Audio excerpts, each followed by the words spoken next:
Hello and welcome to the AdventureAmigos.net Games of the Generation review video. We're going to be talking about the best games from the just past generation of video games. And at the number 10 spot, it's one that's very close to my heart, Pokemon Platinum. Also Pokemon Diamond and Pokemon Pearl. Now Pokemon Platinum / Diamond / Pearl are really the culmination of a number of Pokemon games. It was on the DS platform, which was arguably the best console ever made. It had some of the greatest and most different games that we've experienced as gamers. Pokemon Diamond, Pearl and Platinum introduced online play. It also introduced, as with all Pokemon games, a whole new generation of Pokemon. So more than ever, there was so much choice to be had, and you really could choose your own Pokemon team, including, fantastic Pokemon and your favourites from the old generation. The hardware also made it easier than ever to control, using the touchscreen for battling, for example.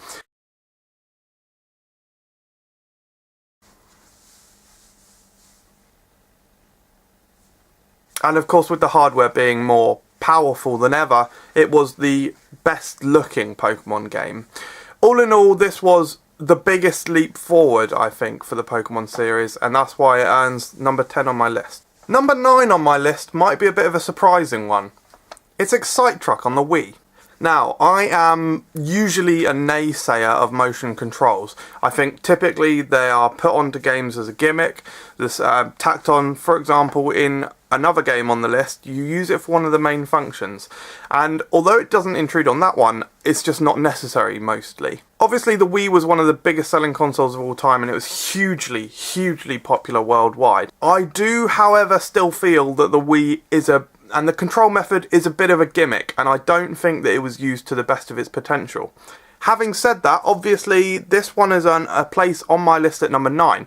It was absolutely fantastic. The control scheme was basically like this to turn, and it led to a lot of, finesse that you needed. It was also very satisfying to use when landing on the in the truck on the ground. If you got it dead on, it gave you a little boost. Likewise, spinning and just the turning, drifting, the whole motion control aspect of it was really well done, and it just felt really satisfying in a way that I think is quite unique. The game itself, even if you take away the motion controls, well, you can't play it, but if it was just a standard control game, it still has a really pure arcade feel, and it's got great replayability as well. There's different rankings, and you're always pushing yourself to get that next ranking. And it's also quite a unique game, with these vast landscape tracks, where the landscape changes as well. It's got a lot of unique elements, and it's a forgotten classic. At number 8, it's Super Mario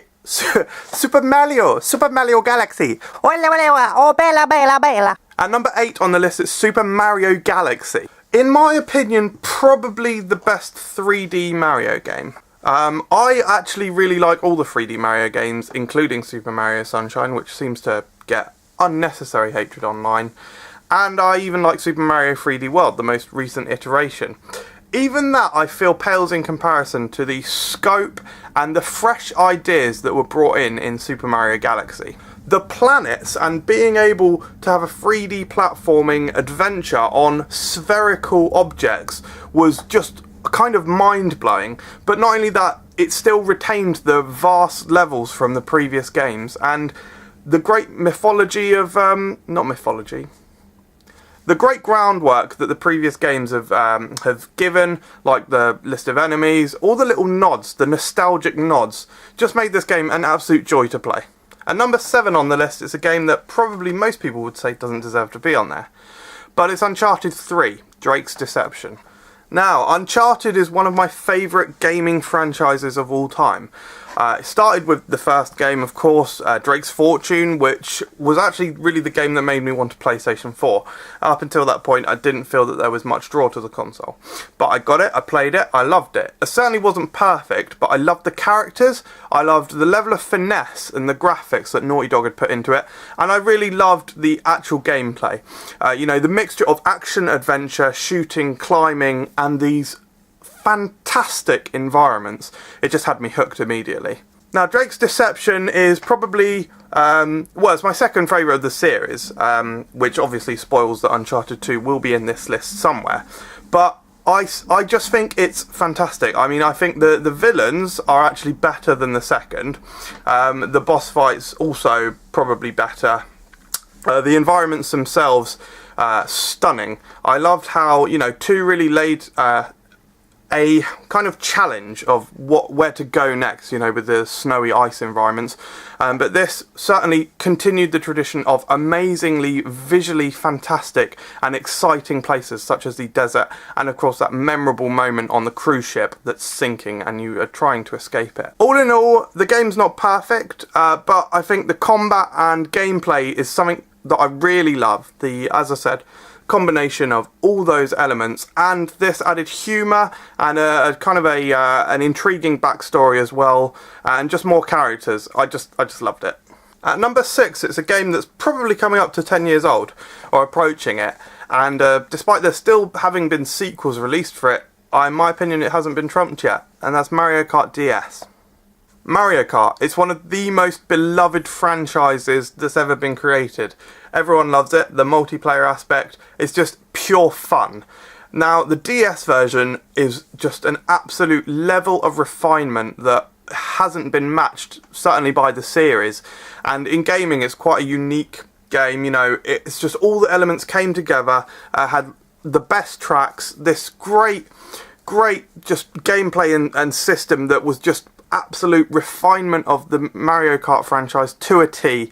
It was just hugely enjoyable. It added the touchscreen images and avatars that you could have for your karts that you'd see whizzing past, which was just awesome. And it added online racing. It was plagued with problems, largely community driven, but it was Nintendo and they added online, and you could take it anywhere you could go on a great platform.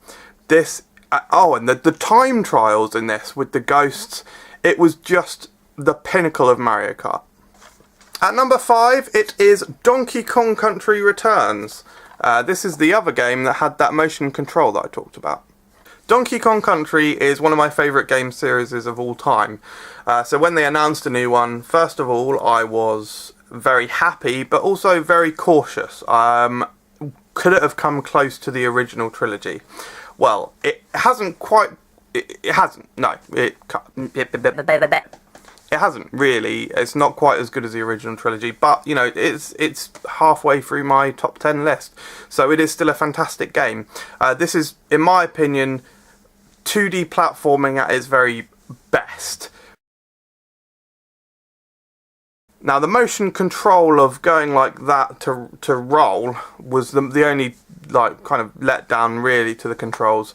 I didn't hate it, I didn't even dislike it, but it would have been a lot better just to have a button, which of course now it's been re-released on the 3DS, it does. The level design is amazing, and adding time trials to a platforming game, I'm sure they weren't the first to do it, but in this kind of game, which is almost similar to the Donkey Kong Country, the essence of that series is almost rhythmic platforming. You never miss a beat. The way that you bounce off of enemies, and in this that you can roll along almost like a vehicle, it just is so fluid, and the noises, everything is fantastic. The only thing I don't like are the enemy design, and the bosses are fine, but it's all very generic. It's a shame that we couldn't go back to the Kremlings. And at the number 4 spot, and this is the last spot on this video because I'm going to do a separate video for the top 3, this is the only multi-platform game on the list, and I think it's the only multi-platform game that really deserves to be here. It's Tomb Raider, and I'm surprised to say it. Up until this year, Tomb Raider was one of my least favourite gaming franchises of all time. I absolutely hated the originals with a passion. The graphics don't do anything for me. Kind of the just womanification aspect, if that even is a word or even means anything to anyone. The controls were just absolutely terrible. awful, awful. The way that it was just so restrictive in that, like, you sidestep and that, horrible. When I first saw the trailer for this game, I was blown away. You know, it looked like Uncharted on steroids with an actual good female character who's not stereotypically massive breasts with their own gravity fields jiggling about. This is clearly a almost, well, survival horror on an island with just massive set pieces. It was basically everything that I love about Uncharted, but a little bit darker and with this brand new character, bit of a more serious tone, and I just thought it looked fantastic. Now, I didn't think it was going to be that good, and somehow it ended up being are almost equal with Uncharted in terms of how good it was. I just loved the character, I loved the development, I loved the storyline, I loved the graphics. I loved the almost the Metroid-y feel to it of unlocking various weapons so that you can progress further. Just everything about it blew me away, and it really took me by surprise. It was just so memorable, and that's why it's at number 4 on my list. So check out the next video, guys, the top 3. Thanks a lot for watching this Adventure Amigos video. Tune in for more. Bye.